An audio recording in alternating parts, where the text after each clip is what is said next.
Зя сайн байцгаана уу? За sorry би нөгөө сэтгэл хөдлөө нөгөө review гэдэг үгийг revive гэдэг нэг айгүй чангаар дуудаад байсан юм билий.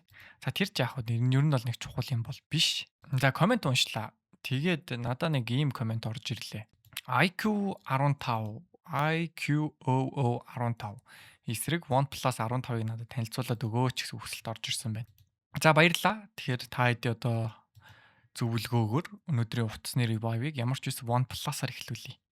За одоо монголоор орчуулж байгаа бол нэг нэмэх гэсэн утгатай одоо үг байгаа даа тийм OnePlus гэдэг чинь. За надаа нэг ингэж санагдаад идэм аа. Нэг хятадны утаснууд ингээ хооронд нь харахаар нэг нэгнийхээ юм клон утаснууд юм шиг. Яг л нэг тийм Star Wars-ын одоо клон warууд үед клонуудын хоорондохтой юм болдоо шүү дээ. Тэрийг үзэж байгаа юм шиг надад санагдаад идэв. За OnePlus утас ч гэсэн яг л үүний адилаар бараг л бусад утаснуудтай нэлээд клон ижилхэн одоо загвартай юм. Дөгөөр энэ хятадын засгийн газар яадаг юм шиг байгаа. Энэ суур утасны технологио засгийн газараас хөгжүүлээд энэ компаниудад хувааж өгдөг юм шиг байгаа юм аа. Би бол нэг тийм дүгнэлтэнд хүрээд байгаа. Ягаад тэгэхээр яг энэ бүх утаснууд бол бүгдээрээ ижилхэн. Тэгээ дээр нь нэмээд бас л өмнөх утсан дээр ярьжсэнтэй адилхан Qualcomm Snapdragon 8 Elite Gen 5 гэдэг нэртэй одоо CPU-тэй байгаад байгаа тийм ээ. Тэгэхээр ингээ харахаар за одоо энэ ер нь 2010 сараас хойш гарсан бүх утас ер нь чипнүүд ижилхэн юм байна. Уг нь жоохон өөр цаг үед байсан бол чипнүүдийн ярихад л уг нь утасны чанар бараг тодорхой болдог байсан. Гэхдээ одоо ингээд чип ярих бол амар утгагүй байгаа тийм бүгдээрээ ижилхэн чиптэй. Тэгээд би энэ ерөнхийдөө үйлдвэрүүдийн жоох судалж үзлээ. За OnePlus Technology гэдэг нэртэй компани байт юм байна. За энэхүү компани өөрөө Хятадд байрлалтай. Тэгээ Guangdong, Shenzhen, District, Putian гэсэн нэртэй гудамжинд одоо гол үйл ажиллагаагаа явуулдаг газар гэсэн. Тэгэхээр Хятадын технологиудыг одоо сайн сонирхдаг хүмүүс энд дунд байгаа бол Shenzhen гэдэг газар ч өөрөө ямар алдартай газар болохыг бид нар мэднэ тийм ээ. За мэдгүй хүмүүсээ бол Хятадын одоо нөгөө төв Хятадын технологийн төвнө гэж ойлгож байгаа. Би хятадын технологиг ер нь бол бараг нэг 5 6 жилийн өмнөөс хоёр юм гэж боддог байсан юм. Ягаад тэгэхээр нэг талдаа Тайваны технологиор байдаг. Нөгөө талдаа одоо mainland China-гийн технологиор байд. За яана одоо энийг буруу хэлсэн чинь нөгөө Ши Жинпинээс надаа сануулга маалга ороод ирэхэд жоох санаа зовоод байна. За Тайван бол хятадын нэг хэсэг мөн шүү гэж ямар ч хэсэг үргэлжлүүлчихье. Гэтэ Монгол улс бол хизээч хятадын нэг хэсэг байгаагүй гэдгийг би басаар амлаад өнгөрье. За тэгээд ингээд ярих зуур ер нь бол OnePlus бол ер нь 2010-ад оноос хойш гарч ирсэн.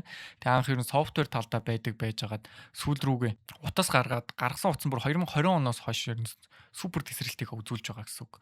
За Nord гэдэг загвараас хойшоо ер нь бол аюул амжилттай явж байгаа компани. Тэгээ үргэлжлүүлээд нөгөө түрүүн софтвер угаас хийдэг компани гэж ярьж ирсэн. Тэгэнгүүт clean and fast буюу одоо цэвэрхэн болон хурдан гэдэг зүйлийг одоо өөртөө ил анхаарал агуулдаг гэсэн үг. За үзүүлэлтийн хувьд бол very high буюу маш өндөр үзүүлэлттэй. За charging бол бусад уснууд яг ижилхэн бас very fast-тай орчиж байгаа. За нөгөө эдгээр зүйлсийг бол өөрсдийнх нь компанийн гол зүйлс болгодог гэсэн үг. За философи нь бол бүр энэ нэг Oxygen OS гэдэг нэртэй одоо Android систем дотор нэвтэрсэн байдаг. За би энэтхэх улсад сурдаг байсан. Тэгээ намайг энэтхэх улсад сурдаг байхад за хамгийн анх OnePlus утас бол орж ирээд миний тухайн үед анзаарч ирснээр бол баг бүх оюутнууд OnePlus утастай болсон байсан. За нэг хамгийн алдартай юм нь эдний нэг улаан цэнэглэгч айгүй гоё байгаад идэг. Тэ нэг тийм нүдэнд айгүй гоё харагдсан улаан цагаан цэнэглэгч нь. За тэр утастай цэнэглэгчтэй хүүхдүүдэд би хагасайгүй таардаг байсан.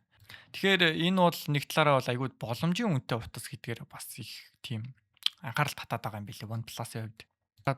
Монгол дэлгүүрүүдийг хайхаас залхуу хүрлээ. Та хэд OnePlus зарж байгаа газар мэдж байгаа бол өөрсдөө комент хэсэгт орж ирээд за тодорхой хэмжээний аль биесны үнэ сэр зөрүүтэй байгаа комент дээр бичиж өгчөрье. За баярлаа. За тэгээ өнгө загварын хувьд ч гэсэн хоёр талаараа тийм төмөр гадаргуутай 3 өнгөний сонголттой юм билээ. Ягаан тэгээд gold white гэдэг юм уу, clay white гэдэг юм уу. За нэг цайвар шарвтар өнгөтэй зөө. Нилийн цайвар дуу өнгөтэй. Тэгээд хар өнгийн загварууд байгаа юм. 3 өнгийн загвартай. Тэгээд энэ гадаргууга бас нэг тийм шинэ технологиор хийсэн л гэдэг юм зөө. Micro arc oxidation system гэдэг нэртэй аргаар. За electrochemical буюу электрохимийн аргаар за керамикаар бүрээд тэгээд металлыг ингээ нэг юмар хуччихсан байгаа. Тэгэхээр энэхүү гадар нь бол ер нь ирээдүйд environmental friendly буюу нөгөө байгаль хүрээлэн буй орчиндөө ер нь аюулгүй. Тэгээ дээр нь нэмээд алюминиум болон титаниумаас илүү хатуу гэдэг одоо тийм шинэ фрейм гаргасан гэсэн үг. Тэгээ энэ нэг л тийм за нэг металлыг нэг тийм шавраар бүрдсэн юм шиг л нэг тийм загвартай юм байна ерөөсөө. Айгүй тийм сонин загвартай юм уу? Харахад ч тэр ер нь айгүй тийм содон өнгө гаргацсан байгааг нь харахаар Надад бол энэ их хамгийн сонирхолтой юм байлаа. Тэгээ хамгийн амар юм нь юу юм гэхээр IP66, IP68, IP69 бол IP69 CAX стандартуудыг одоо хангачиж байгаа юм байна. Тэнгүүд энэ нөгөө тоос бол усны хамгаалалт нь бүр амар сайн болоод ирсэн. За тэгээ 2 метрийн өндөртэй ус руу тэг 30 минут унах юм бол зүгээр байна гэж байна. Тэгээд өндөр даралт болон өндөр температурын эсрэг хамгаалттай. Тэгээд нэг ийм бичлэгүүд бас яваад байлаа нөгөө water jet буюу нөгөө даралттай усаар шүршээд тэгээ нуцыг хэр удаа амьд үлдэх нь зүггүй юу тийм туршилтууд амар хийгдсэн байл. За би эндээс нэг хідэн бичлэг таад тааруулъя.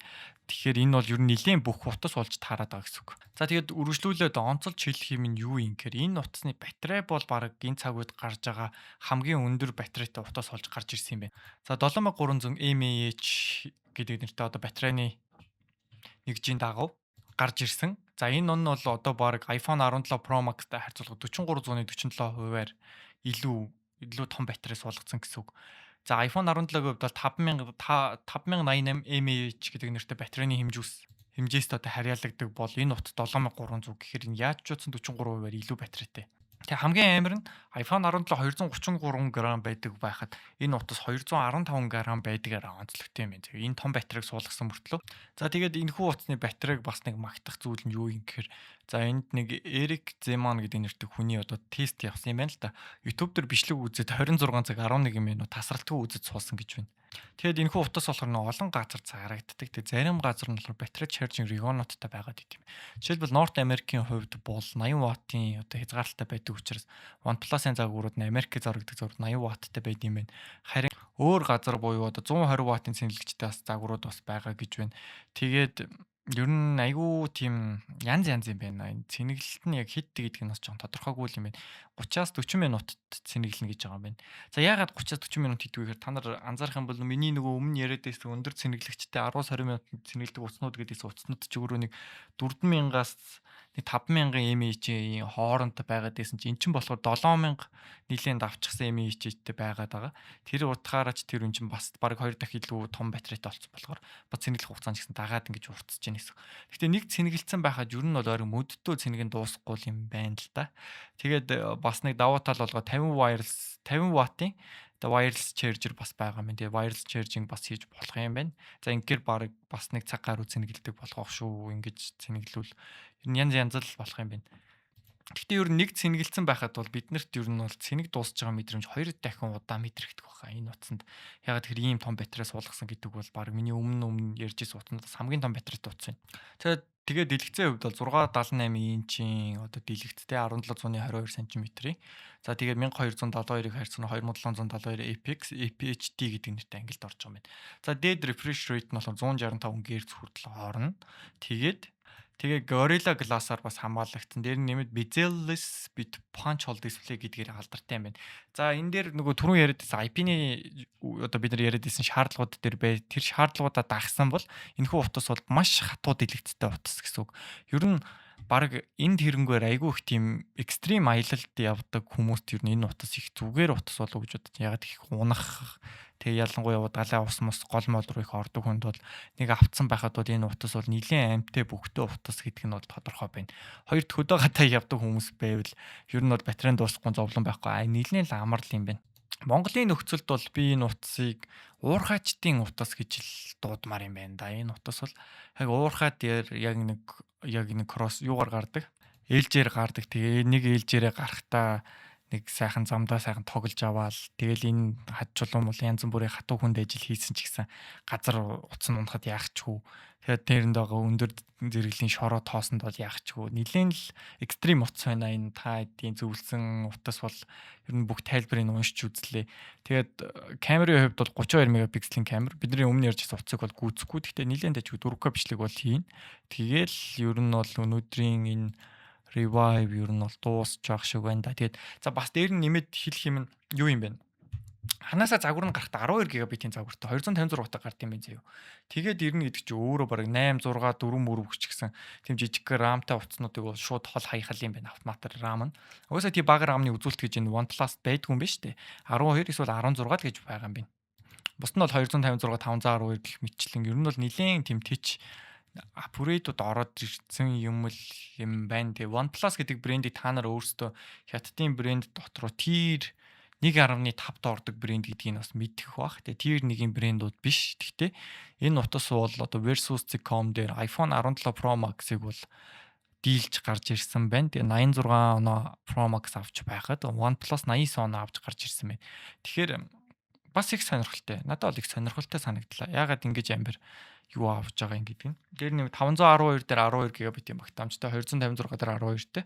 Тэгээ 16 бүгдээрээ 1 TB хүртэл 16 хүртэл явдаг юм. Яг нь iPhone-ийн хувьд бол 2 TB-ийн багтаамжтай утас бол дээдлэн гаргаж ирсэн байдаг. Гэхдээ энэ утас бол ер нь бол гайхалтай.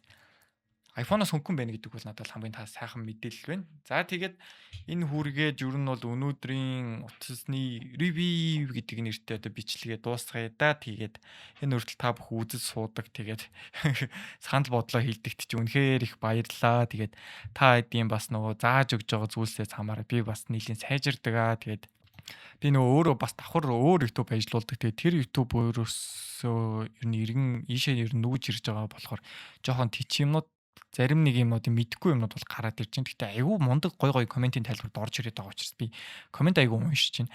Гэхдээ нөгөө талаар айгүй муухай одоо сүрэг тийм амар тийм жоохон хувь хүн рүү дайрсан комментууд айгүй их орж ирээд байгаа учраас тэр комментуудыг шууд устгаж байгаа. Тэгэхээр надад бол хамаагүй тэрийг одоо яана уу байна уу. Гэхдээ би ер нь айл болох уншиж байгаа хамгийн хэрэгтэй комментуудыг үлдээж байгаа гэд нь ойлгоорой. Тэгээд за энэ хүрээд өнөөдрийн бичлэгийг дуусгацгаая. Тэгээд та бүгд энэ хүртэл үзэж сууж байгаад баярлалаа. Тэгээ like and subscribe гэдэг хоёр товчоос хагаад чангаан дараад өгөөрэй. За тэгээд дараа уулзцгаая. Түр баяртай залуусаа.